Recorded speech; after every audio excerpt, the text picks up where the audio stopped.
Hey guys, Barrett here. Welcome back to another video. Today we're talking about how to exploit bad dinks from your opponent. Let's do this. Okay, so a few weeks ago I put out a video asking you guys for some content ideas, what you guys would like to see. And the top voted one was about this topic, how to exploit bad dinks from your opponent. So thank you guys for that. Now, here's the most important thing you have to understand about this topic before we begin here. These aren't necessarily winners, okay? So when it comes to exploiting a bad dink, we're not talking about winning off of a dink, okay? So if the dink was a pop-up as an example, well, it's really not even a dink at that point, right? So we're not talking about necessarily winners, talking about how to win in the future. That's what dinking is about. Dinking is about can we win a few shots down the road, okay? That's really the most important thing to understand here before we begin. So let me show you how to exploit bad dinks. The first thing that you can do when it comes to a bad dink is to increase the pace of the game.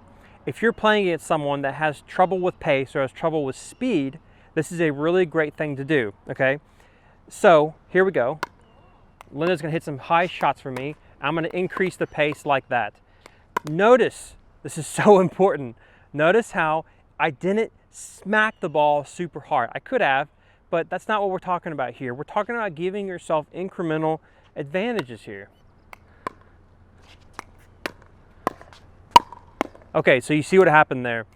The dink bounced too high, so I just gave it a little bit extra force. I didn't kill the ball, okay? Gave it a little bit extra force. That caused the pop-up, and then I put it away. Again, exploiting a dink is all about thinking what you can do with that ball a few shots down the road. That's the pace advantage. Okay, let's talk about the next one. Okay, let's talk about positional advantage now. So the thing that happens when when a ball bounces really high in the kitchen here is that you've got yourself plenty of room in terms of what you want to do. I can hit one in the corner here, I can hit one in the corner over there, and I can hit, again, down on it a little bit more to give some more pace. If the ball bounces down here near the net like this, you're way more restricted with what you can do, okay? Again, because you have to clear the net. So when it comes to a positional advantage, what we want to do is hit to the spot where our opponents aren't. Now, easier said than done. It's so tempting to hit towards the body of your opponent because that's the target, okay? But it's not what we want to do.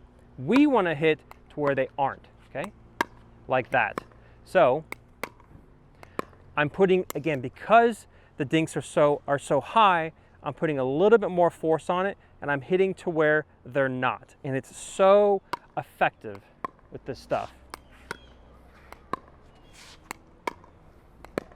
Just like that. Super, super deadly. But the thing is, though, is that you can also do this cross court.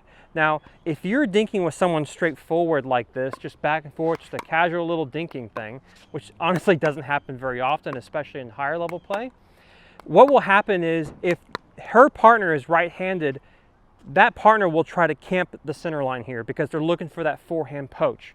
And so if I get either a dink volley or a high bounce dink, I can then hit a cross court, giving myself that positional advantage. Again, I'm not trying to win off that dink. I'm trying to create something either for my partner or for myself to put the point away. Okay, watch. Like that, okay?